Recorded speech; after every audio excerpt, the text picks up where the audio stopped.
முன்னோர்கள்லாம் உள்ளே இருக்கான் ஃப்ரெண்ட்ஸ். இங்கே பாருங்கள், இங்கே பாருங்கள் ஃப்ரெண்ட்ஸ். உள்ளே இந்த சிலையை பாதுகாக்கிறதுக்காக ஒரு 30 அடி பாம்பு ஒன்று இருக்கிறதா சொல்கிறாங்க ஃப்ரெண்ட்ஸ். ரொம்ப சாரி 70 அடியா ஃப்ரெண்ட்ஸ். இதுதான் மனோஜ் சொன்னார். இது பாருங்கள், சரியான குகை ஒன்று. இதில் வந்து ஒரு ஆளே வந்து குடியிருக்கலாம் போல இருக்குது. பாருங்கள், சிவன் தான். இதுதான் சிவன் ஊற்று ஃப்ரெண்ட்ஸ். இங்கே பாருங்கள், உள்ளே பாருங்கள், சிவன் தெரியுதுங்களா?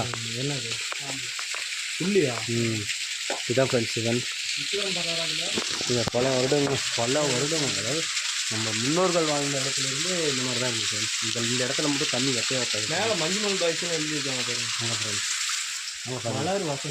மலர் வசந்த்னு எவனோ லவ் ஜோடி அது இங்கிருந்து தான் தற்கொலை பண்ணிட்டாங்க. ரொம்ப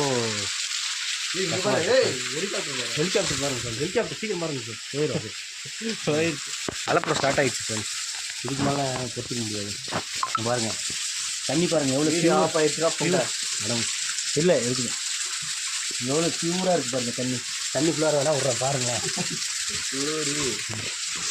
பாருங்க, நம்ம பையன் தண்ணி குடிக்கிறதுக்கு தூய்மையான தண்ணி ஃப்ரெண்ட்ஸ். இது அதில் இப்போ மேலே தான் கால் வச்சு கலக்கிட்டு வந்தோம். இல்லை அப்படி இல்லை ஃப்ரெண்ட்ஸ். இது ஓடுற தண்ணி. ஸோ வந்து அதில் வந்து எந்த ஒரு பேக்டீரியாஸும் இருக்காது, க்ளீனாக இருக்குது. தேங்காய் தண்ணி தான் நம்ம குடிக்கக்கூடாது, ஓகேங்களா?